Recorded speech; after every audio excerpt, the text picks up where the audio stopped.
ton cerveau, il a envie de tout contrôler. Ton cerveau, il a envie de sécurité.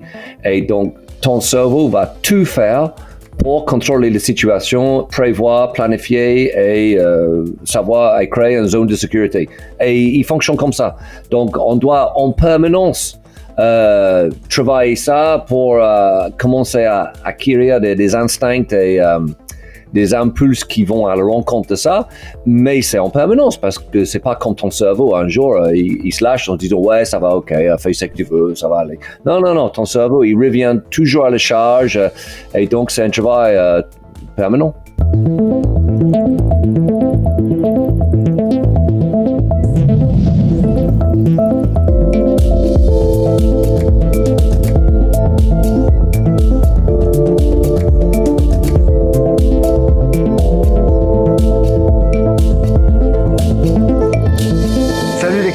Salut les curieux, aujourd'hui j'ai la chance d'avoir rendez-vous avec Mark Jane, homme, auteur, créateur de concepts, père, explorateur, théoricien, metteur en scène, mais également, et surtout, improvisateur. Bonjour Mark et merci beaucoup d'avoir accepté mon invitation. Salut Mathieu, plaisir. Ça fait beaucoup de choses là dans le titre. Je suis pas sûr que je fais tout à la fois, mais oui, ça fait beaucoup de choses. Mais on va dire oui, surtout improvisateur, oui. Ouais, et plombier aussi, d'après ce que tu me disais juste oui, avant. Oui, plombier d'urgence, parce que oui, je viens de régler un problème de lavabo dans la cuisine avant de me connecter. Donc, plombier d'urgence, oui. J'ai cité beaucoup de casquettes et d'étiquettes te concernant, mais le tout étant plus que la somme des parties, ça a mis directement en avant le fait que tu n'es pas résumable à l'une d'entre elles et qu'on pourrait en trouver encore beaucoup d'autres, sans pour autant parvenir à te cerner totalement, ce qui est, tu en conviendras, une très bonne chose. J'aimerais également présenter Gaëtan qui sera en régie durant toute l'émission et qui viendra à la fin, comme à son habitude, pour nous partager son point de vue subjectif. Aujourd'hui, nous allons tenter de parler de sensibilité, de liberté, de cadre, d'accès à la spontanéité, du corps et de plein d'autres choses que j'ignore encore puisqu'elles viendront au fur et à mesure de notre échange. J'en arrive à ma première question pour toi, Marc. Que te dit ta sensibilité là tout de suite? Comment tu vas? Est-ce qu'il y a plusieurs voix? Ça va, en fait, quand je me dis, je sais pas de tout, je sais que tu vas me poser comme question, mais je suis plutôt dans, on va dire, la voie et essayer d'être disponible et voir comment je peux répondre au mieux. Mais je n'ai pas d'inquiétude, j'ai pas de certitude non plus. Voilà, je veux dire, je suis disponible. Ok, super. Bienvenue à toi. Et je me demandais pour commencer cet entretien, c'est plutôt au début de ta vie, comment s'est déroulée ta rencontre avec ton appartenance à l'humanité? Est-ce que tu t'es senti décalé étant enfant ou non? Et si oui, de quelle manière? Quand j'étais tout petit, oui, je pense que je me sentais, j'avais pas trouvé ma place encore, ça c'est sûr. Et quand je dis tout petit, je veux dire jusqu'à l'âge d'à peu près 8 ans. Je pense que quand j'étais très petit, je me sentais peut-être un peu à part. J'avais pas trouvé ma place exactement. Comment j'allais fonctionner, on va dire, avec les autres. Et c'est vrai que à l'âge de 8 ans, il y avait plusieurs choses qui sont passées. On a déménagé, on est arrivé dans un nouveau endroit, il avait de nouvelles rencontres et puis ça m'a pas mal aidé à m'affirmer, je crois que j'avais besoin de m'affirmer ma propre présence et affirmer mon confiance en moi aussi, je crois. Et à peu près autour de ce moment-là aussi, c'est quand j'ai rencontré la scène pour la première fois. C'était pas l'impro à l'époque parce que je savais pas que ça existait, mais c'est la première fois que j'avais tâté le mini truc sur scène, mais à l'école, rien de plus sérieux que ça. Et je crois que ça aussi, c'est quelque chose que j'ai découvert à ce moment qui m'a fait sentir que peut-être j'avais quelque chose à faire là-dedans. Tu vois, et qui m'a renforcé, je crois, dans ma recherche d'une certaine confiance en moi que j'avais besoin à l'époque. Voilà. Est-ce que tu étais beaucoup dans l'observation? Est-ce que cette espèce à laquelle tu appartiens était d'abord un sujet d'étude pour toi ou est-ce que tu étais vraiment en interaction active avec les autres? Non, je crois que j'observais beaucoup. Je pense que j'étais quelqu'un qui observait énormément les autres. Et je pense que j'étais même peut-être très, très jeune, un peu timide et en retrait. et je regardais plutôt pour essayer de comprendre comment me positionner. J'ai un souvenir assez précis de quand j'avais 8 ans justement et on a déménagé et j'allais visiter la nouvelle école pour la première fois. Donc voilà, avec ma mère, on va découvrir la nouvelle école, juste faire la visite, pas le premier jour d'école. Et je me souviens, dans ma tête, je me suis dit, OK, cette fois-ci, je vais pas me laisser faire. Parce que j'avais l'impression, en fait, l'école, jusque-là, je l'ai un peu subi, on va dire. Jusqu'à l'âge de 8 ans, j'ai un peu subi l'école et tout ça. Et j'étais pas à l'aise. J'étais vraiment le gamin en retrait qui subissait les autres un peu tout le temps. Et je me souviens, dans ma tête, je me dis, OK, cette fois-ci, ça va pas se passer comme ça. Je vais faire en sorte que quand je visite, quand je regarde tout ça, je vais montrer que j'existe et qu'il ne faut pas me faire chier, tu vois. Et donc, j'avais décidé d'avoir un regard un peu méchant tout le temps. Et donc, j'ai visité l'école en faisant ça. En regardant tout le monde comme ça. Et moi, moi, je sentais que, voilà, je m'imposais, tu vois. Et donc, ça m'a aidé à sentir que, voilà, cette fois-ci, j'allais m'imposer, j'allais pas me faire écraser par les autres. Mais bon, c'était très con, hein. Après, ils étaient tous très sympas. En plus, j'avais une maîtresse qui était géniale. Et puis bon, ça s'est très bien passé. Mais oui, il avait une petite appréhension le premier jour. J'avais envie de changer un peu le don. C'était un moment pour moi où j'avais envie d'être perçu différemment, voilà. Il y a eu comme un moment pour toi, en fait, quand t'as changé d'école, tu t'es dit que c'était le moment de redéfinir ta relation aux autres et d'être un petit peu plus décisionnaire Ouais. de la façon dont t'allais être perçu, en fait.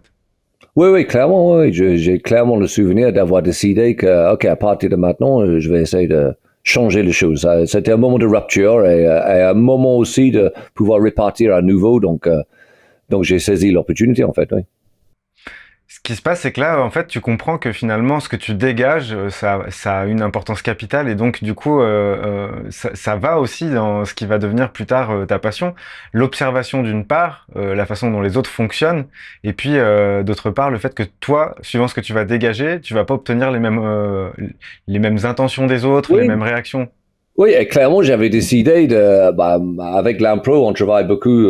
Après, j'ai découvert par la suite la notion de status, de dominant, dominé, tout ça, etc. Et ces interactions humaines et la communication souvent non verbale que ça génère et tout ça. Et donc, oui, clairement, à l'âge de 8 ans, j'avais décidé que j'allais dégager high status. Tu vois, c'était OK, je vais le montrer que je suis un dominant. Et donc, parce qu'avant, j'étais plutôt un dominé, ça c'est sûr. Donc, oui, dans ma tête, sans le savoir, j'avais fait ces choix-là à cet âge-là, oui. Est-ce que ça a marché, du coup? Bah, écoute, ça s'est très bien passé. Après, je pense pas que j'ai dominé tout le monde non plus. Mais c'est sûr que à partir de ce moment-là, oui, je me laissais pas faire et je faisais en sorte que les autres, j'étais pas écrasé par les autres et j'avais ma place et je défendais ma place et donc même si après dans le relationnel c'était beaucoup plus subtil que ça, forcément, moi dans ma tête ça a changé quelque chose dans ma tête, oui. Ok. Bah, on en revient un peu au théâtre d'improvisation. C'est une discipline très singulière et très large en même temps. Et on pourrait parler ensemble du côté technique, ça va sans doute arriver durant cet échange, mais j'aimerais commencer par évoquer ce qui est pour moi l'élément central, le pourquoi je fais de l'impro et j'aime ça. C'est parce que mon enfant intérieur a très envie de jouer. D'ailleurs, on appelle les improvisateurs des joueurs et des joueuses. Est-ce que tu me rejoins là-dessus, ou bien est-ce que tu mets ce centre de l'intérêt de l'improvisation pour toi ailleurs? Ah non, moi je pense que le côté ludique, pour moi, c'était extrêmement important.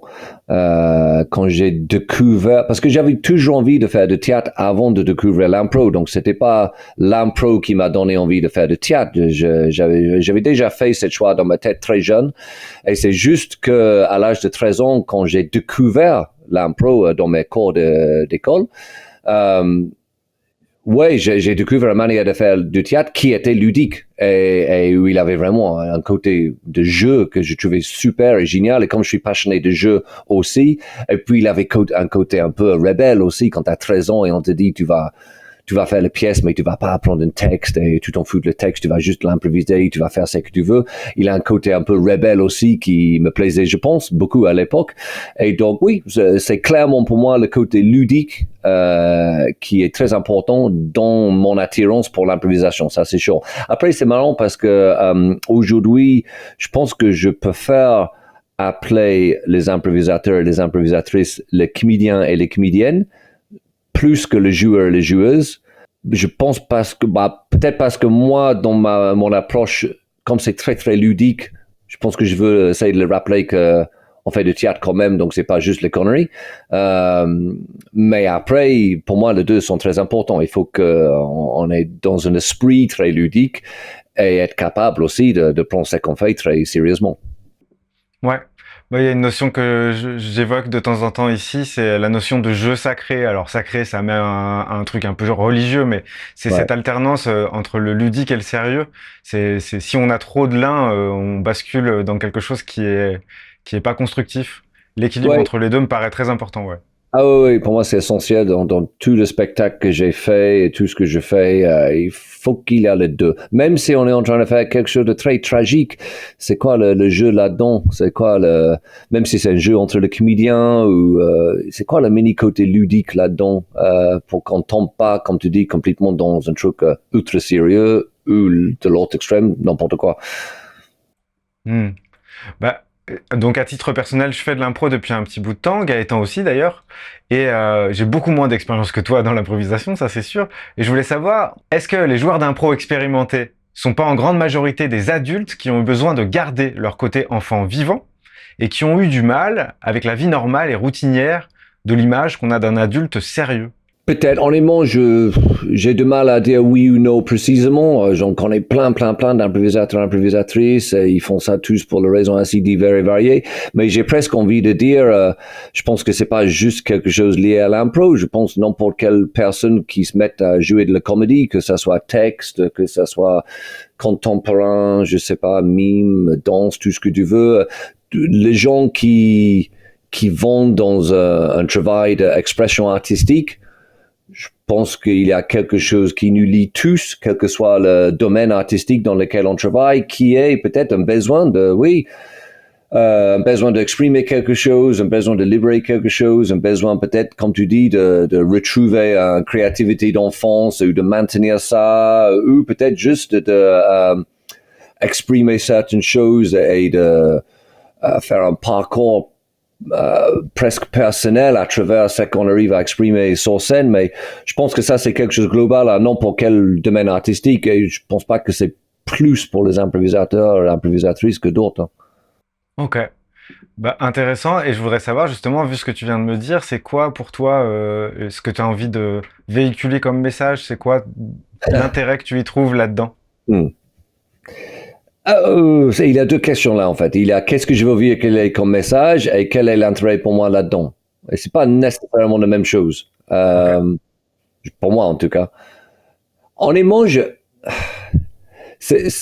pense pas que j'ai un grand message à véhiculer. Je pense pas que j'ai un propos, un engagement, quel que ce soit, très important sur ce que j'ai envie de communiquer au monde. J'ai pas l'impression que il y a toujours un truc que je veux essayer de faire passer aux gens. Euh, D'autre que le fait de pouvoir voir les gens improviser et apprécier à la base juste cet enjeu de ne pas savoir ce qu'on va faire, de voir les gens qui se mettent dans cet danger et qui deviennent vulnérables sur scène, quel que soit le contexte, quel que soit le spectacle, et de célébrer quelque part la liberté et la créativité que cet enjeu peut générer sur scène. Ça, je pense pour moi, c'est la seule chose que j'ai envie nécessairement de montrer aux gens, mais j'ai pas un message plus important nécessairement que j'ai besoin, envie de communiquer. Après, je pense que chacun va retrouver là-dedans leur plaisir et quelque part aussi, je trouve que c'est très bien qu'il y a beaucoup de spectacles qui, justement, s'engagent sur le propos et le message très important, mais je défends aussi quelque part l'envie de faire un divertissement. Et moi, je ne vois pas le divertissement comme quelque chose de péjoratif. Il y a les gens qui, parfois, ils disent, ah, c'est que le divertissement style, wow, c'est de la merde, tu vois. Et je peux comprendre parce que il y a beaucoup de spectacles, on va dire, on va appeler divertissement, qui sont, voilà, c'est très éphémère, on jette, on oublie, on s'en fout, ça ne touche pas plus que ça. Mais en même temps, il y a beaucoup de spectacles engagés avec des messages et tout ça, où c'est de la merde aussi, et ça marche pas, et on passe à côté. Donc bon, c'est pas nécessairement un problème limité à les spectacles de divertissement, mais je trouve qu'il y a quelque chose de très simple et assez beau juste dans le fait de faire un bon divertissement qui va toucher les gens, qui va leur faire passer un super moment, qui va faire en sorte que quand ils sortent le théâtre, ils ont un grand sourire, qu'ils ont oublié les problèmes pendant quelques heures, qu'ils rentrent chez eux et qu'ils se sentent bien. Pour moi, déjà, ça a une certaine importance et je trouve que c'est utile. Et sans ça, je pense que le monde serait beaucoup plus triste. Donc, moi, ça me va déjà comme objectif en essayant de faire le bon divertissement. Ouais, bah déjà, il y a plein de choses dans ce que tu me dis. En fait, tu me dis, j'ai pas trop de messages, et finalement, t'en as plein. Et je Bon, vois, si je reformule avec mes mots, je vois, en fait, c'est comme une célébration en direct du fait d'assumer une certaine vulnérabilité, d'être en coopération et de repousser des limites de façon joyeuse. Et tout ça en le partageant en direct avec des gens qui vont être là et qui vont avoir cette... parce que il me semble quand même que dans l'improvisation, vu que justement il y a ce côté jaillissement, bah, il y a quelque chose de très fort émotionnellement pour et les joueurs et le public. C'est un moment en fait inédit qui se passe à chaque fois. Et rien que ça, c'est une valeur ajoutée énorme en fait. oui, c'est sûr. La complicité et l'empathie que tu crées avec le public, c'est unique à l'impro. Hein. C'est pas du tout le même qu'une pièce écrite. Et je pense que c'est pour ça aussi que l'impro a un énorme succès et qu'il en a de plus en plus et que c'est une forme de théâtre extrêmement accessible où on voit il a tout le monde, il a tous les âges, il a toutes les couches sociales qui viennent voir le spectacle. Parce que pour moi, on n'est pas les gens viennent pas pour entendre un auteur, ils viennent pas pour voir une mise en scène de metteur ou metteuse en scène célèbre, ils viennent pas nécessairement pour voir un comédienne célèbre jouer un rôle, ils viennent pour voir des humains qui se mettent sur scène et qui se mettent à nu, grosso modo, en disant, écoute, on sait pas ce qu'on va faire. Et cette connexion de humain entre humains, public avec les artistes sur scène, bah ça c'est quelque chose qui est universel et tout le monde peut comprendre. Et c'est ça qui rend, je pense, l'impro vraiment universel et accessible à tout le monde. Et fort pour tout le monde. Tout le monde peut tout de suite comprendre le jeu. Ouais, je suis d'accord avec toi. Et c'est vrai qu'il n'y a pas spécialement, par exemple, de corpulence à avoir aussi, parce qu'il y a plein de disciplines où la corpulence va être importante, la forme physique, etc. Là, on peut partir de n'importe quelle base et finalement trouver quelque chose de singulier à exprimer.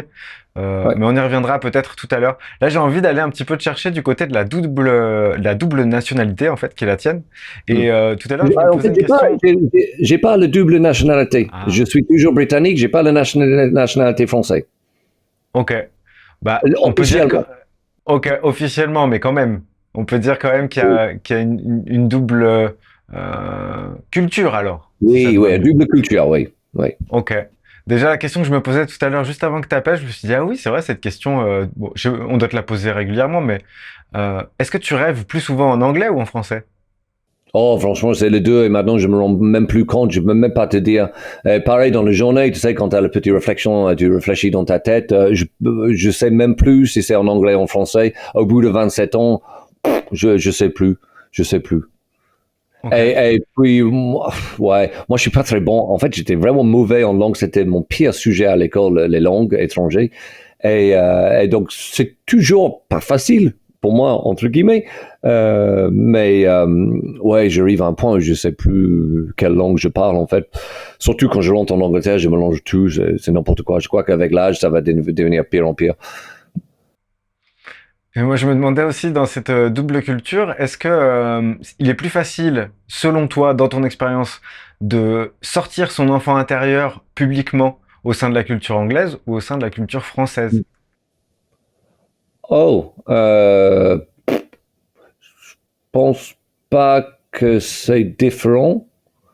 Non, je pense pas qu'il y ait une grande différence. Hein. Je pense que, comme je dis, on est en train de parler de choses très universelles et humaines. Donc, j'ai jamais ressenti une différence entre improviser en Angleterre et trouver cette âme d'enfance en Angleterre ou en France.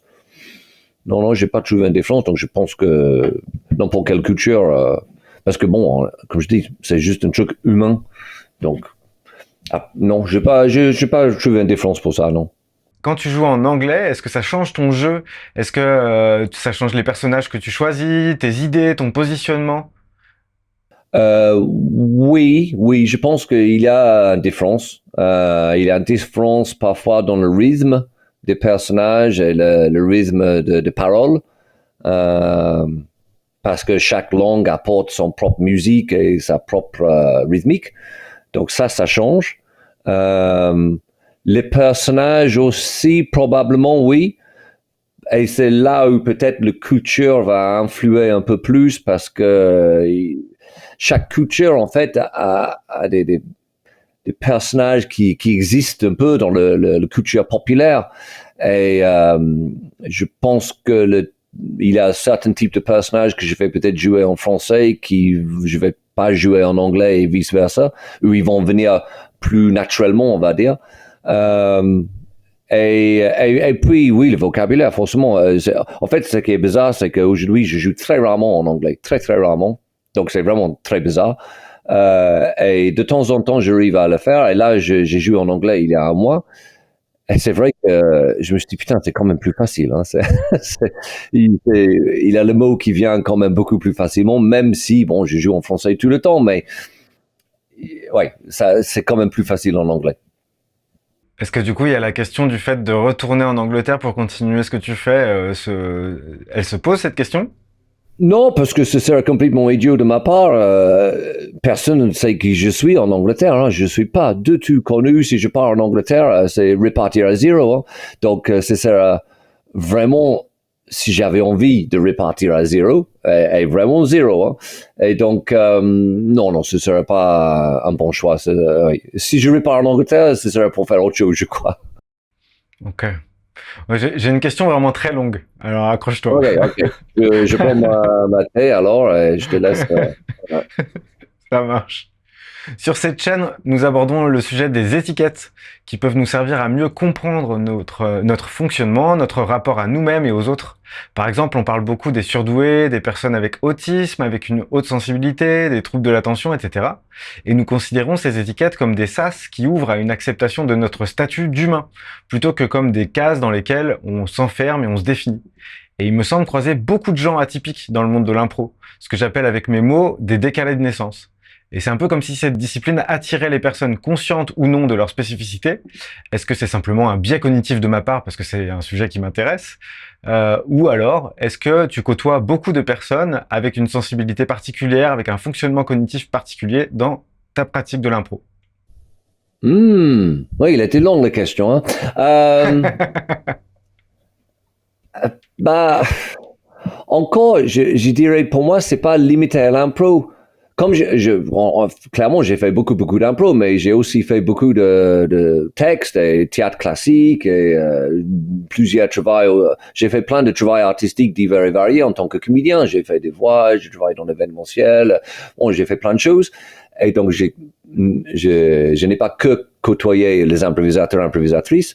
Et encore, j'ai l'impression que cette particularité que tu mentionnes là, c'est quelque chose peut-être lié à les gens qui décident de faire un parcours artistique, quel que soit le parcours artistique. Hein.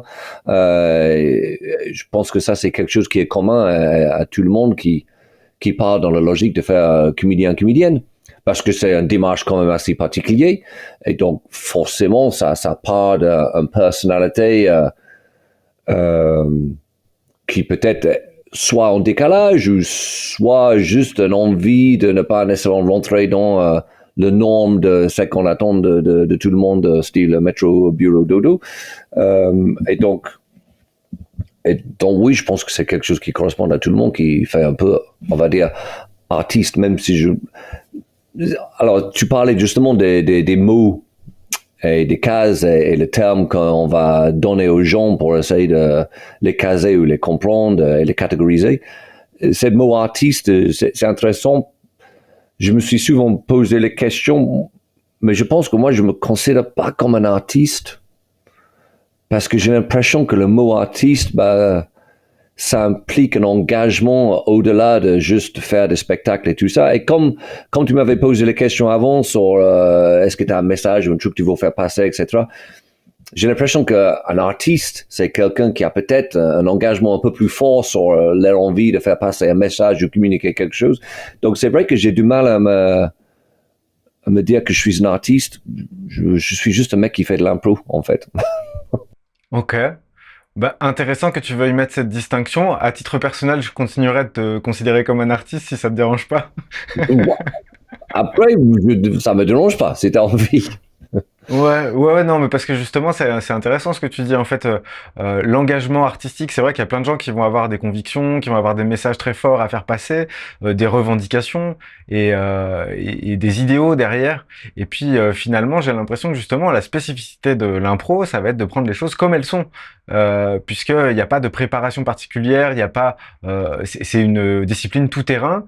Et dans cette pratique, c'est la célébration de la vie, mais en fait, j'ai l'impression que c'est limite une revendication, la célébration de la vie, puisque dans plein de Oui, moments qui sont routiniers, qui sont quotidiens pour la plupart des gens, la célébration de la vie, elle est pas vraiment surlignée de cette façon-là.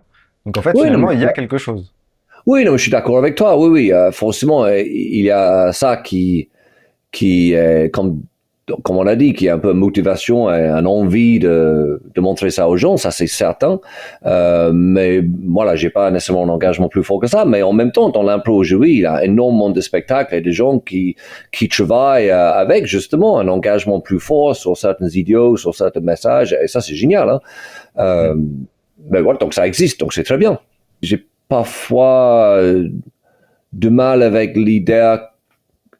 Moi j'ai un petit nom, donc c'est bien, donc c'est sympa, mais j'ai pas l'impression d'avoir nécessairement fait des choses 10 000 fois plus fort, plus intéressant, plus, je sais pas, plus engagé que d'autres, et qu'il y a tellement de gens qui font des choses fabuleuses aujourd'hui. J'ai du mal à me considérer comme, c'est quoi le mot, quelqu'un de plus important, c'est pas nécessairement ça le mot, mais après, voilà, je suis là depuis longtemps, donc j'ai de l'expérience, c'est bien, mais il y a tellement de choses, tellement de gens qui font des choses super, donc je veux pas non plus me positionner en tant qu'espèce de gourou qui sait tout. Ça, j'y crois pas du tout. Ok, entendu. Je reviens à une question écrite. Un des trucs que je préfère moi dans l'impro, c'est qu'on peut faire une pratique collective tout en gardant son individualité, sa singularité. C'est à la fois exaltant et périlleux, comme du funambulisme un peu. Est-ce que tu voudrais bien nous parler de ta façon de faire coïncider ta singularité au sein du collectif et de transmettre ça aussi quand tu fais des formations, quand tu fais des stages? Oui, oui, c'est vrai que c'est assez unique ça. Donc, il y a clairement un travail collectif parce qu'on est là pour construire ensemble. Donc, c'est vrai que la plupart des outils d'improvisation tournent autour de la logique de l'interaction humaine et comment on va pouvoir co-construire et co-écrire quelque chose et fonctionner en tant que groupe ensemble. Donc, ça, c'est très important dans l'impro. Mais c'est vrai que l'autre particularité, c'est que chacun va avoir son style et parfois, c'est la chose le plus compliquée à gérer parce que souvent les débutants, ils ont peut-être envie de devenir comme quelqu'un spécifique ou comme leur idole ou jouer comme un tel. Et très souvent, tu dois leur dire, bah non, en fait, tu restes toi-même et parce que toi, c'est unique et c'est spécial. Mais après, la difficulté, c'est de trouver le groupe de personnes avec lesquelles tu peux rester toi-même en jouant ensemble. Et ça, c'est souvent le plus grande difficulté quand on crée des troupes. Et c'est souvent ça qui fait que le troupe dure plus ou moins longtemps, c'est que trouver un troupe dans lequel tu peux être toi-même, tu peux être accepté en tant que toi-même, et c'est que toi tu fais sur scène, c'est considéré comme une valeur ajoutée, et qu'en même temps, tu arrives à fonctionner avec les autres et que tout le monde trouve la place. Et donc, ouais, ça c'est un enjeu assez important quand on crée des troupes. Moi, personnellement, un mini-exemple de ça, c'est vraiment un mini-exemple, c'est juste le fait que je suis anglais, je parle avec un accent anglais. Et donc, c'est pas nécessairement un enjeu très important, mais c'est intéressant de se rendre compte que Je suis capable de faire une carrière de théâtre en France avec un accent anglais sans jamais avoir besoin de jouer des personnages anglais. En fait, tu peux faire ça que dans l'impro. Si je devais faire du cinéma ou du théâtre ou les textes écrits, bah, je serais obligé de jouer les anglophones parce que sinon le public va dire c'est bizarre, c'est un personnage anglais, mais est-ce qu'il est, on comprend pas, tu vois. Mais en impro, je peux être anglais, je peux avoir un fort accent anglophone, je peux jouer avec le français sur scène, je peux jouer 1000 personnages dans un spectacle, aucun son anglais, et c'est juste accepté. Et tout le monde accepte ça. Le public aussi bien que mes collègues, parce que justement, quand on joue avec ensemble, les autres comédiennes vont pas faire remarquer mon accent à chaque fois, donc c'est entièrement accepté. Et comme eux, ils l'acceptent, bah, le public m'accepte aussi. Et en fait, personne se pose de questions. Et c'est assez bizarre, en fait, quand ils pensent. C'est assez unique. Et je pense que ça, c'est la même logique pour toute autre forme de personnalité ou manière d'être ou côté unique de le personnage de chacun. Si tout le monde dans le groupe l'accepte, bah, le public l'accepte et après ça marche. Ouais, mais super exemple. C'est vrai qu'il y a une forme de liberté là dans l'impro qui n'est pas retrouvée ailleurs. Et je pense notamment à la notion de ce qui est asymétrique, c'est-à-dire que généralement dans les pratiques, alors je pense plutôt aux pratiques sportives collectives, il y a des postes préétablis, donc l'avant-centre au foot, il a un rôle précis, l'arrière droit aussi. Et là, bah, ça bouge sans arrêt. Et il y a quelque chose d'asymétrique, mais de mouvant, c'est-à-dire qu'il n'y a pas d'organigramme, il n'y a pas de pyramide hiérarchique.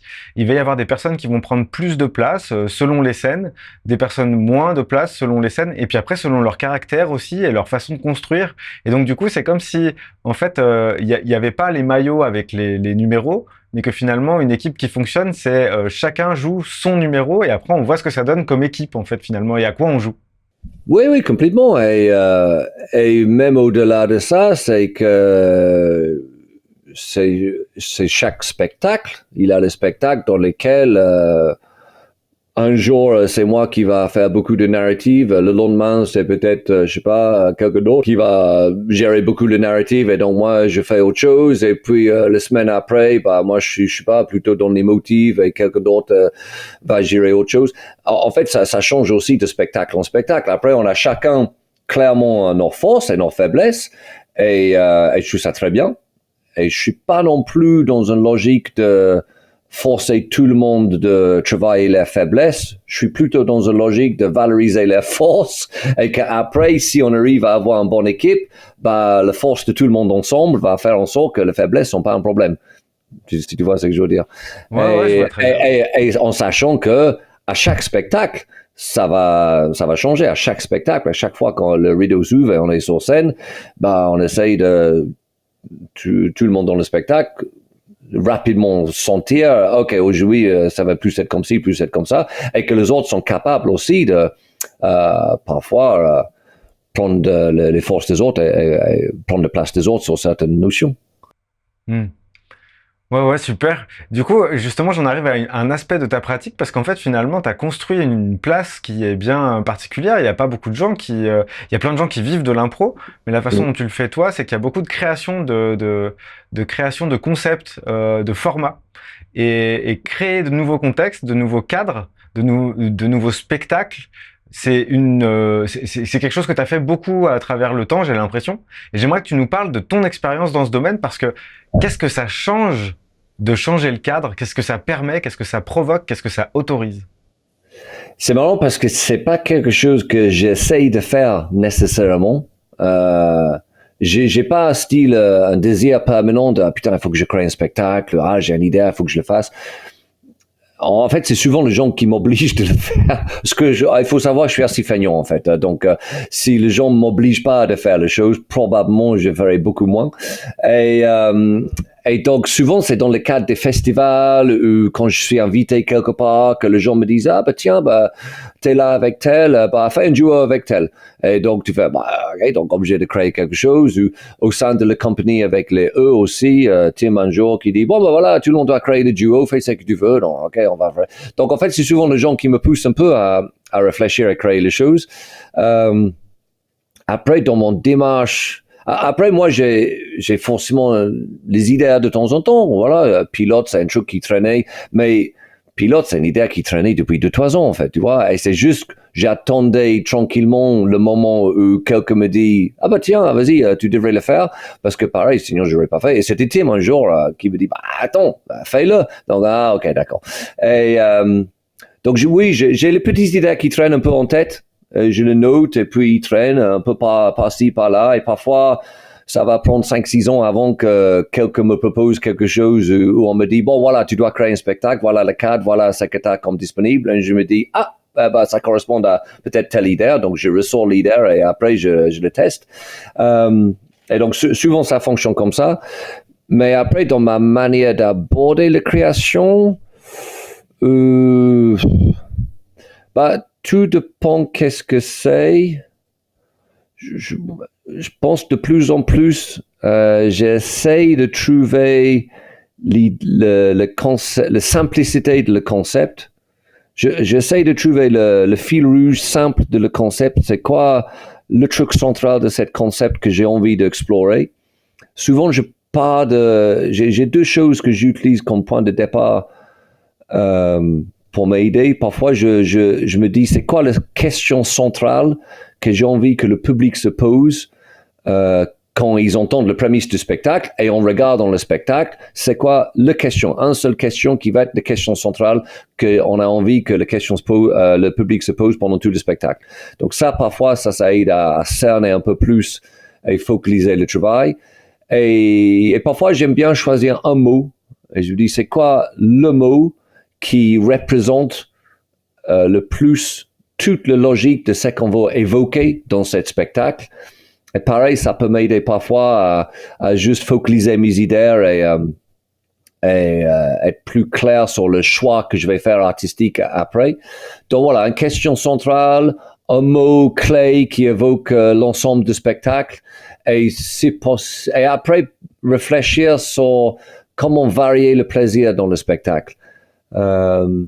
Parce que le problème souvent, c'est que un spectacle peut tomber peut-être dans le même rythme, ou la même énergie, ou le même type de scène. Et donc, si on doit jouer sur 1 heure, 1 heure, 1 heure et demie, comment on va faire pour faire en sorte que les choses vont être variées? Et donc, on va faire vraiment voyager le public.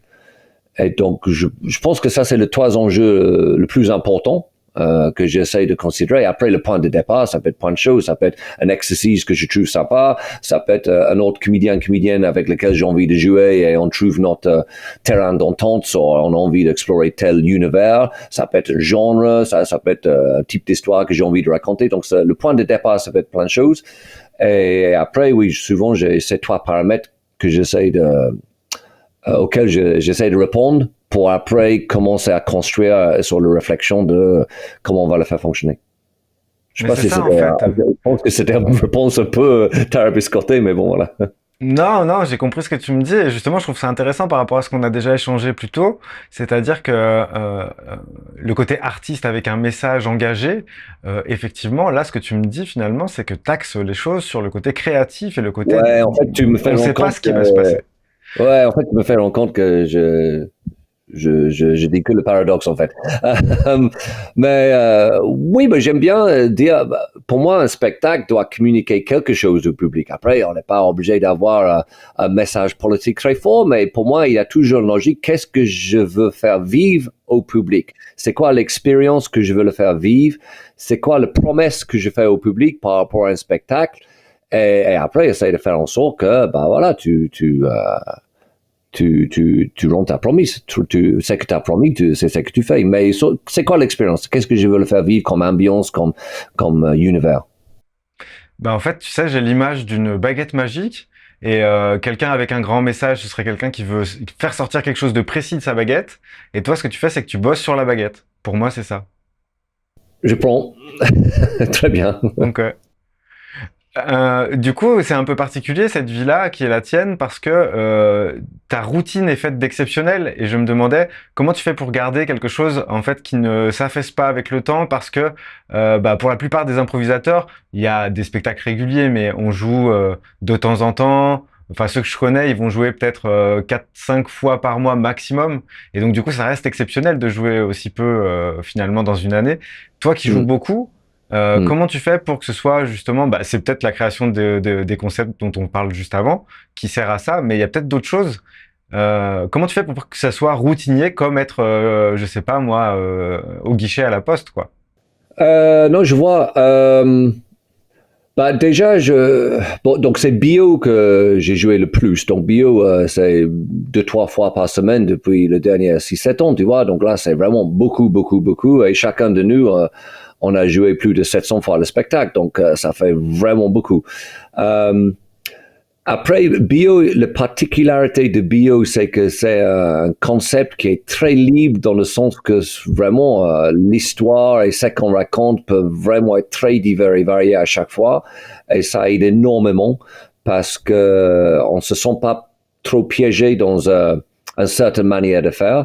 Même si bio, il a quand même sa logique et sa manière de faire, entre guillemets, c'est quand même très, très libre. Et donc, ça, c'est super. Donc, avec ça, juste à la base, ça fait qu'à chaque fois qu'on vient, vraiment, on ne sait pas comment ça va fonctionner. Donc, ça, c'est cool.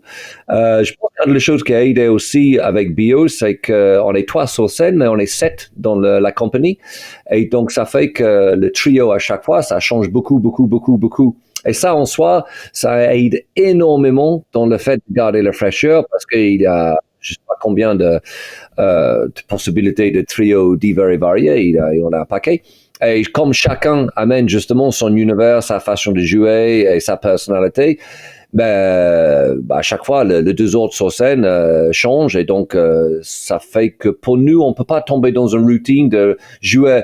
Si on jouait que 3 personnes depuis 10 ans, je pense qu'on se serait entretué il y a bien longtemps. Et donc le fait que le casting change, ça aide énormément pour garder la fraîcheur aussi. Je pense que ça, c'est une des choses qui a vraiment aidé Bio. Et puis oui, en plus de ça, le fait que je ne fais pas que ça, que j'ai aussi mon spectacle trio et qu'on a aussi créé des duos et on a fait autre chose aussi. Oui, ça aide énormément pour pas se sentir frustré à être en train de faire une seule chose. Donc tout ça, ça fait que oui, Bio a toujours été un plaisir à jouer. Mais en même temps, c'est intéressant cette logique de comment on fait quand on joue autant. Et je pense qu'il faut aussi être honnête en disant il y a le moment où, franchement, on a tous vécu le moment avec Bio où on s'est dit putain, là, j'en peux plus, ou là, en ce moment, je suis vraiment pas dedans, ou je sens plus le spectacle. Je pense que c'est intéressant de jouer autant que ça parce que tu te rends compte à quel point non, ça va pas être fabuleux tout le temps. Je pense que ça, c'est très important. On s'est tous rendu compte que quand tu joues autant que ça, aussi à bout d'un moment, c'est pas que tu es moins exigeant avec le spectacle, mais je crois que on se flagelle moins après le spectacle parce que parfois, tu vois, après un spectacle, tout le monde débrief, ah oui, putain, ça. Et au bout d'un moment, on oublie aussi à quel point pour le public, c'est nouveau. Et pour le public qui découvre le spectacle, il y a tellement de choses que nous, on fait parce qu'on l'a joué depuis 7, 8 ans qu'on oublie, en fait. On est en train de faire parce que c'est devenu tellement instinctif que pour nous, c'est juste normal. Et que pour le public, ça reste quand même hallucinant. Et il y a des gens qui nous disent, ah, c'était dingue, la manière t'as changé d'une scène à une autre. Et pour nous, c'est rien de spécial parce que ça fait 10 ans qu'on l'a fait, mais on a oublié ça. Et après, on commence à parfois, tu peux tomber dans le fait où tu commences à te débriefer après et commencer à, oui, s'auto-flageller sur le truc. En fait, tu sais rien, ou c'est juste, tu dois au bout d'un moment accepter qu'il a le jour où c'est fabuleux et le jour où c'est juste, c'est sympa. Et puis, une fois de temps en temps, peut-être c'est pas bien, mais c'est pas grave. Et donc, ça aussi, c'est une leçon. Une leçon de être capable d'un peu prendre le recul par rapport à ton spectacle parfois et de pas toujours et de savoir que parfois tu vas pas être dedans. Moi j'ai eu le période où pendant 1 ou 2 mois je sentais pas du tout le spectacle. Heureusement il avait les deux autres, moi j'étais là mais je sentais pas satisfait avec ma place dans le spectacle, j'étais un peu en décalage, mais c'est le period. Et après, tu vas le retrouver, parce qu'on est humain et parce que comme on improvise, c'est nous sur scène et donc dans la vie, on a les hauts et les bas. Dans la vie, on est parfois plus ou moins connecté aux autres et on va pas toujours être au top de top. Et je pense que c'est important de s'enlever cette pression en acceptant ça et en se disant, bon, il a le jour où je vais être moins dedans, mais c'est pas grave. Parce que sinon, tu peux vite devenir très frustré et très déprimé. Ça fait partie d'une question que j'allais te poser un peu plus tard, je pense qu'on y reviendra. Là, j'ai 2 questions pour toi. La première, c'est est-ce que tu veux bien expliquer aux gens qui nous écoutent c'est quoi Bio, en quelques mots? Alors, Bio, c'est un spectacle créé par la compagnie d'improvisation qui fête ses 10 ans cette année. Et donc, c'est une longue forme. On est 3 sur scène. Et bio, ça veut dire biographie, car le but du spectacle, c'est d'improviser la vie d'un personnage. Mais on va pas nécessairement montrer toute sa vie. On essaie de parcourir la vie d'un personnage et surtout, on essaie de le parcourir de manière non chronologique. Donc, on va voir le petit flash de le moment plus âgé, 30, 40 ans après l'enfance, après on revient sur la vie adulte. Donc, on va parcourir la vie de quelqu'un, un peu dans le désordre, mais en essayant de montrer, les moments forts dans sa vie et peut-être un choix fort qui a été fait à un moment donné et en comprenant un peu comment ça a eu un impact aussi sur sa vie de futur et de passé. Donc voilà, donc on parcourt la vie du personnage un peu dans le désordre. Okay. Et au début, on va juste poser 4 questions au public. Donc, on demande le prénom de héros, héroïne, on demande le métier qu'ils ont fait dans la vie, un endroit que les héros, héroïnes a visité. Et après, on a une 4e question qui est un peu joker. Et juste à partir de ces 4 éléments-là, après, on parle plus au public. Et puis, pendant 1 heure, 1h10, on crée une pièce de théâtre improvisée qui raconte la vie de ce personnage. Ok. Je fais une petite parenthèse pour dire que justement l'improvisation c'est plein de formats différents. Il y a des formats cabaret, il y a des formats catch, il y a des formats longs avec différents pitchs. Et donc du coup, je vous invite, si vous êtes curieux de ça, à aller dans la description. Je vais mettre des petits liens qui vont amener sur des sites qui pourront vous intéresser et vous renseigner sur les différentes formes que peuvent prendre l'improvisation. Et puis vous y retrouverez bien entendu le travail de Marc et puis ses livres et ses actualités. Une petite question pour toi, Marc. Je me disais, c'est hyper intéressant ce que tu pointes juste avant, c'est-à-dire ce truc-là de, à la fois on veut faire quelque chose d'inédit et donc du coup de pas prévu, même si évidemment on travaille le fait d'être un petit peu synchronisé, un peu harmonisé et harmonisable surtout. Et il y a quelque chose qui est aussi une pression à ce que ce soit toujours génial. Et donc du coup ça peut se vivre de façon plus ou moins dur en fait dans les troupes, et je trouve que c'est hyper important de dire comme on sait pas ce qui va se passer, il y a aussi la possibilité, il y a tout un pan de ces probabilités où ça se passe moyennement voire pas bien, et que ça fait partie du truc en fait, c'est ce qu'on a choisi au départ, et donc du coup nier une partie de ce qu'on a choisi c'est bizarre, comme si on voulait évacuer la possibilité de faire quelque chose de moins bien. Mais si on sait pas ce qu'on va faire, c'est ça l'intérêt, il y a des trucs qui peuvent se passer et partir un petit peu n'importe où quoi. Ouais.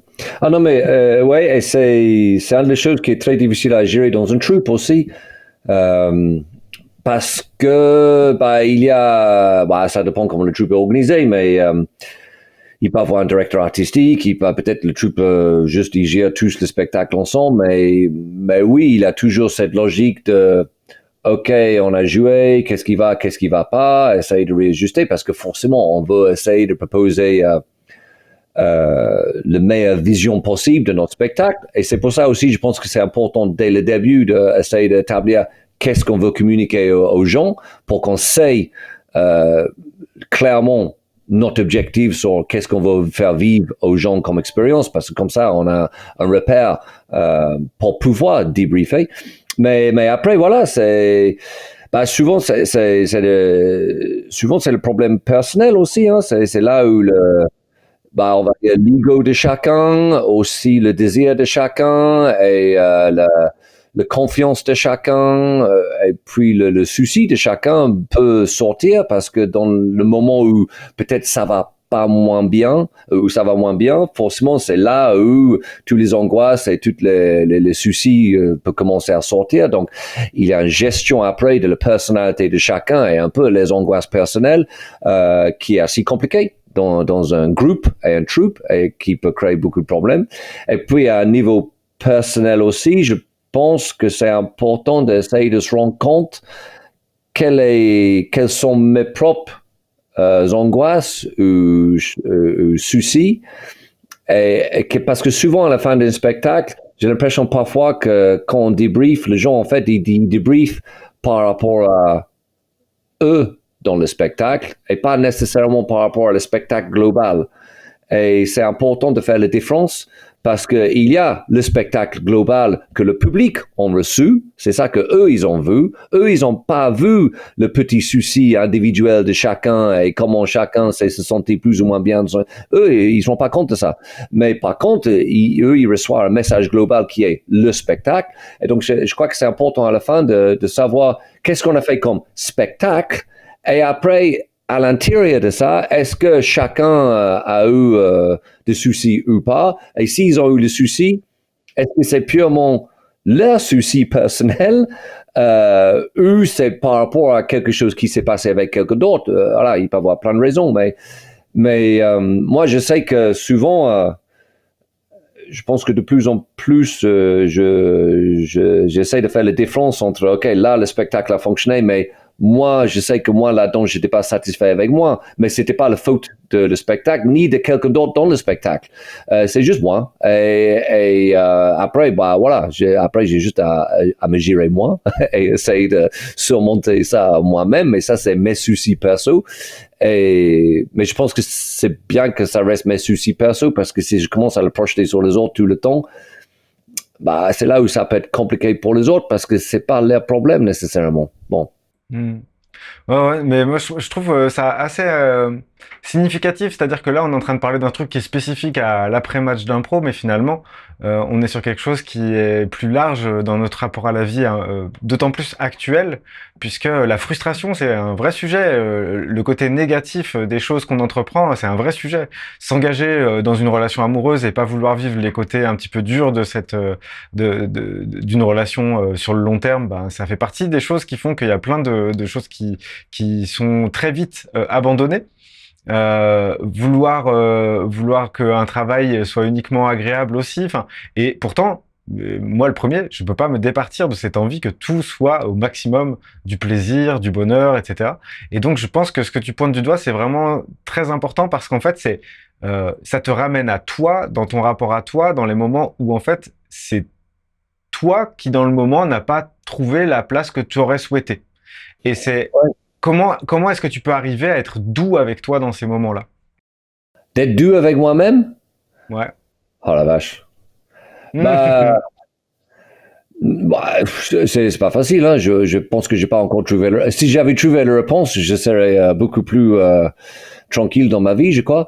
Non, moi, j'ai toujours, j'essaie de me distancer, j'essaie de me dire, bon, en fait, j'essaie d'écouter ce que j'enseigne, tout bêtement, et ça marche pas. Moi, si on a le temps, je t'explique une anecdote après. Mais oui, j'essaie de me dire que c'est pas grave, parce que encore, le problème, c'est que moi, j'ai l'impression de ne pas être bon. Donc après, tu commences à te poser plein de questions sur toi-même. Et c'est une espèce de spirale, parce que après, c'est, bah, est-ce que les autres ont envie de jouer avec moi? Est-ce qu'en fait, je fais ça bien? Est-ce qu'en fait, je devrais arrêter? Et pourquoi je fais ça? Et c'est un vrai spirale où tu commences à te compliquer la vie avec des questions où, en fait, probablement, il y a vraiment pas grand-chose à s'inquiéter, hein. C'est juste que ces jours-là, bah, c'était comme ça. Et c'est très compliqué de ne pas tomber dans le spirale de questionnement et de frustration. Honnêtement, j'ai pas encore la solution. En général, ce qui se passe, c'est que je dors pas pendant la nuit, et après 24-48 heures après, ça commence à tranquillement se diffuser et disparaître. Et après, ça reprend bien, mais mais j'ai pas encore la solution pour se sentir bien tout le temps, hein, voilà. Ok. Bah moi j'ai un truc qui me sert à ça, si tu veux. Ah Je bah, peux te je partager suis ça. preneur. Voilà. C'est très simple, c'est le tout le monde s'en fout. Oui, oui, oui. Tout le monde est en train de penser à sa performance quand il a joué et les gens quand ils rentrent chez eux, ils ont d'autres choses à faire. Et donc du coup, que ça soit bien, bah ça va leur laisser un bon souvenir, mais encore ils en auront un souvenir très petit d'ici quelques temps. Et si c'est pas très bien, bah ils vont vite passer à autre chose. Ah Et oui, voilà, complètement. c'est tout. Et c'est comme je t'avais dit, c'est quelque chose que j'enseigne en permanence, on s'en fout, on s'en fout. Et donc parfois, il faut surtout écouter, en fait, faut écouter son propre parole. Et je n'arrête pas de dire dans mes corps que si tu fais un mauvais spectacle, en fait, qu'est-ce que ça a changé dans ta vie? Absolument rien. Tu as toujours ta santé, ta famille, tes amis, ta compte en banque. Ça n'a rien changé de tout. Mais c'est vraiment psychologique. Hein. C'est l'ego, c'est le cerveau qui nous convainc avec toutes ces inquiétudes et tout le peur ancestral qui sont là dans notre cerveau qu'en fait on a fait une énorme connerie et que les gens ne nous aiment pas et c'est absolument pas vrai. Donc il faut vraiment auto-convaincre ton cerveau et rappeler à ton cerveau, comme tu dis, que non, on s'en fout, ça va en fait, ça va. Ouais, c'est Mais simple, hein, bon, mais franchement, quand plus facile à dire qu'à faire souvent. ouais. Ben, je vois, oui, c'est la difficulté de beaucoup de joueurs d'impro. Et puis tout à l'heure, dans ce que tu citais à la fin d'un spectacle, c'est vrai qu'on a du mal, en tout cas, c'est ce que je constate, c'est on a du mal à pas être sur Oui, notre petit rapport à nous-mêmes, nos oui, petites imperfections, etc. Et c'est le même principe que quand on regarde une photo où on est plein, on va tout de suite regarder sa tête et oui, on va décider si la photo elle est bonne ou pas en fonction juste de la tête que nous oui. on fait. Bah oui. Mais tu Et- vois, même, j'ai joué hier soir, le spectacle s'est super bien passé. Euh, mais moi, à la fin, je me suis dit à moi-même, ah, j'étais peut-être pas au top, les autres étaient super, moi, j'étais pas au niveau, tu vois. Mais c'était vraiment moi qui parlais avec moi-même parce que le spectacle s'est super bien passé, tout le monde était très content, voilà. Et aujourd'hui, j'ai reçu un commentaire que quelqu'un qui a vu le spectacle, qui disait, ah, c'était génial, et vous étiez tous tellement connectés, et entre vous, ça fonctionnait tellement bien, vous êtes tellement complices. Et donc encore, tu te dis, ben voilà, il y a le spectacle et après il y a moi. Et moi, voilà, j'ai mes petites inquiétudes personnelles, mais en fait, c'est n'importe quoi parce que ce qu'on a fait, c'était super. Le public a vu une équipe de quatre qui fonctionnait super bien ensemble et c'est ça qui est le plus important. Et en fait, on fonctionnait super bien ensemble. C'est juste, moi, je me suis mis l'impression qu'ils savaient rien. Hmm. Mais tu sais que je peux te féliciter parce que t'as bien intégré la culture française. C'est-à-dire que tu te dis, je pourrais mieux faire. Je suis... Je ne sais pas si c'est un bon chose finalement, tu vois. Peut-être j'aurais dû rester en Angleterre, j'aurais été peut-être plus tranquille d'esprit, qui sait. Je sais pas. On est sur un sujet qui me tient à cœur, c'est-à-dire que en passant par l'improvisation, on a aussi l'occasion d'aborder ensemble la place primordiale du récit dans nos vies d'humains. On est des machines à fabriquer du récit, mais souvent ce pouvoir il n'est pas conscient, puisque les récits sont tout prêts, ils nous sont transmis dans ce que l'on appelle les traditions par exemple, et les médias aussi qui jouent un rôle primordial dans cette mise en récit du réel prêt à l'emploi. Donc faire du théâtre d'improvisation, c'est jouer à créer des récits de façon spontanée qui font que l'on se surprend soi-même et que l'on est surpris par la tournure que prend un récit auquel pourtant on contribue activement. Donc au-delà de l'aspect ludique, pour moi le théâtre d'improvisation, ça permet également de rencontrer son pouvoir en tant que co-créateur de récits. Est-ce que tu es d'accord avec ça? Est-ce que tu veux bien nous partager ce que ça t'évoque? Ah oui, oui, bah moi quand j'enseigne l'impro, et on commence à travailler sur ce qu'on peut appeler le narrative et la structure d'histoire, les choses comme ça. Moi, dans les premiers exercices que je fais, je vais démontrer tout de suite à tout le monde qu'ils sont déjà experts en narration. Tout le monde est ultra expert, encore plus aujourd'hui quand tu penses à tout le film, série, livre que tu as lu, choses que tu as regardées, entendues. On a tous entendu des millions et des millions d'histoires depuis qu'on est né. Et donc, on est tous ultra experts en narration. On sait exactement comment une histoire fonctionne. Et dès qu'une histoire fonctionne, on peut tous tout de suite dire, ah, il y a un problème là, ça marche plus. Et après, ce qu'on apprend quand on travaille sur le narrative, c'est de mettre les mots sur ce qu'on ressent instinctivement. Quand on ressent que quelque chose fonctionne ou ça fonctionne pas, bah, en apprenant la notion narrative, on va pouvoir après clairement verbaliser et expliquer, ah voilà, ça marche pas parce que, ou ça marche parce que, mais ces instincts, ils sont tous là et tout le monde sait exactement comment fonctionne l'histoire. Et moi, je pars toujours de cette base-là, oui. Mm. Bah, en fait, c'est ce truc-là de remettre la main sur une partie du pouvoir qui est le nôtre, puisque selon le récit qu'on se raconte à l'intérieur de nous, par exemple, c'est j'aurais pu faire mieux. Bah après, ça lance la machine et comme tu parlais de la spirale tout à l'heure, ça la lance en fait. Et donc, il y a le récit intérieur qui prend le dessus sur ce qu'on pourrait éprouver si le récit était différent au départ. Si on se concentrait sur, par exemple, le fait de s'être amusé ensemble. Évidemment, c'est simpliste ce que je dis là, mais c'est juste pour mettre l'accent là-dessus parce que je trouve que c'est vraiment un sujet, un vrai sujet. Le récit qui n'est pas suffisamment pointé du doigt comme étant, c'est la structure avec laquelle on avance et c'est ce qui nous colore en fait d'une certaine façon. Donc si on apprend à interagir ou à comment dire, comment est structurer un récit, comment le ton compte, comment la rythmique compte, etc. Ben on met la main en apprenant tout ça sur quelque chose de constitutif. Et ça peut être, d'ailleurs, je le formalise en te le disant, ça peut être aussi une des clés qui permettent aux gens qui font de l'improvisation de gagner en confiance en eux dans les interactions non prévues avec les gens. Euh, oui, oui. Après,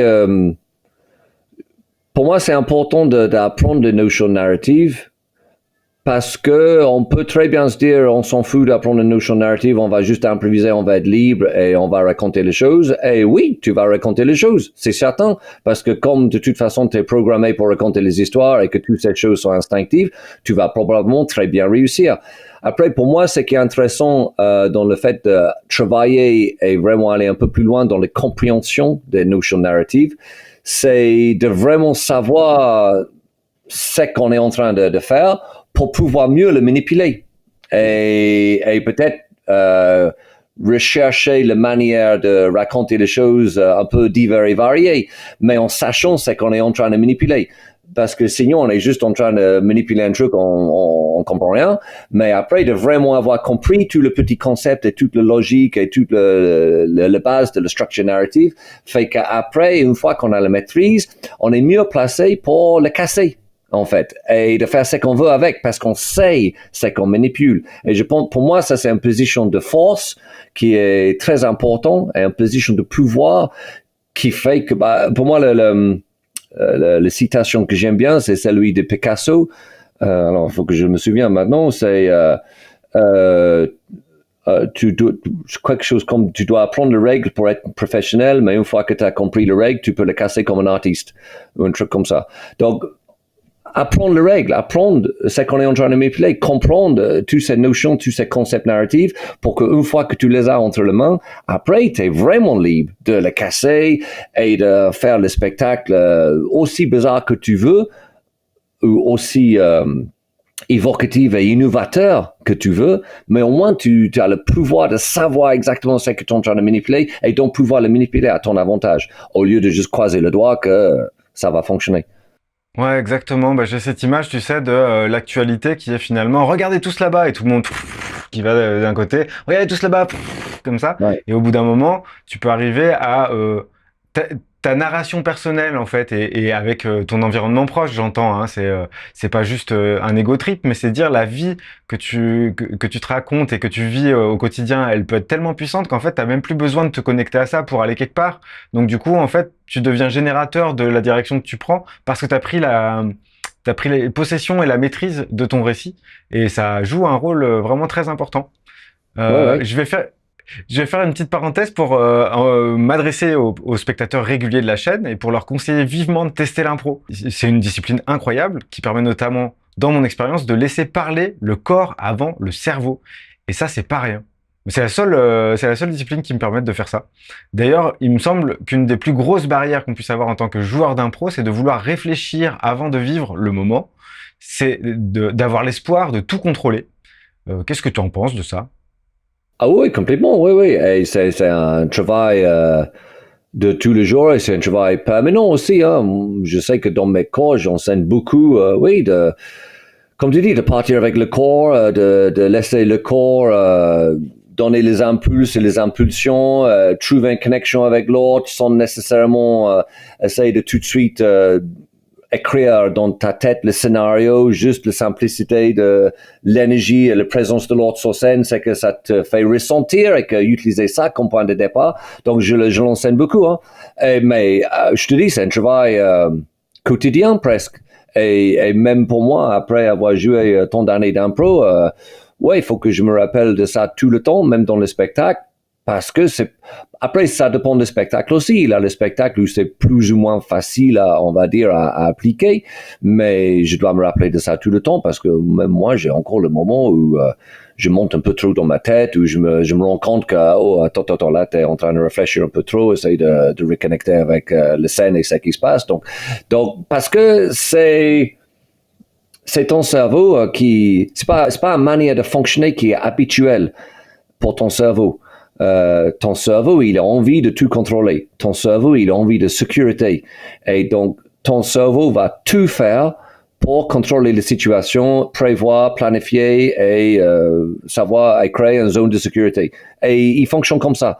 Donc, on doit en permanence travailler ça pour commencer à acquérir des instincts et des impulses qui vont à la rencontre de ça, mais c'est en permanence parce que c'est pas comme ton cerveau un jour il se lâche en disant ouais ça va ok fais ce que tu veux ça va aller. Non ton cerveau il revient toujours à la charge et donc c'est un travail permanent. Ouais, la notion d'instinct, elle est importante. En fait, c'est reconnecter avec l'instinct, c'est dire l'information, normalement, dans la vie de tous les jours, pour la plupart des gens, ça va passer par le cerveau et ensuite, on décide si on agit ou pas. Et là, c'est comme si ça changeait l'ordre, c'est le corps qui commence à bouger, le cerveau, il doit, lui, être au service du mouvement et de l'instinct qui vient... il est même pas monté au cerveau, l'instinct, il est déjà en train d'agir sur la scène et d'interagir avec les autres. Et donc, du coup, en ce sens-là, je trouve ça vraiment rafraîchissant, ça ramène à des choses qui sont plus essentielles en fait. Ouais, puis c'est aussi quelle partie de le cerveau est en train de mener.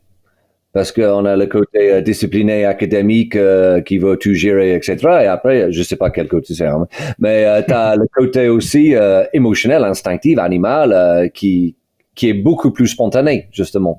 Il y a l'improvisateur Joe Bill, l'américain, qui, lui, il appelle ça, tu as un côté, c'est l'ingénieur, ingénieur, et l'autre côté, c'est jazz, c'est le musicien de jazz. Et on doit essayer de faire en sorte que l'ingénieur ne va pas tout contrôler, tout prévoir, tout cadrer, et laisser libre cours à le musicien de jazz qui va, lui, juste vivre l'instant et être très spontané.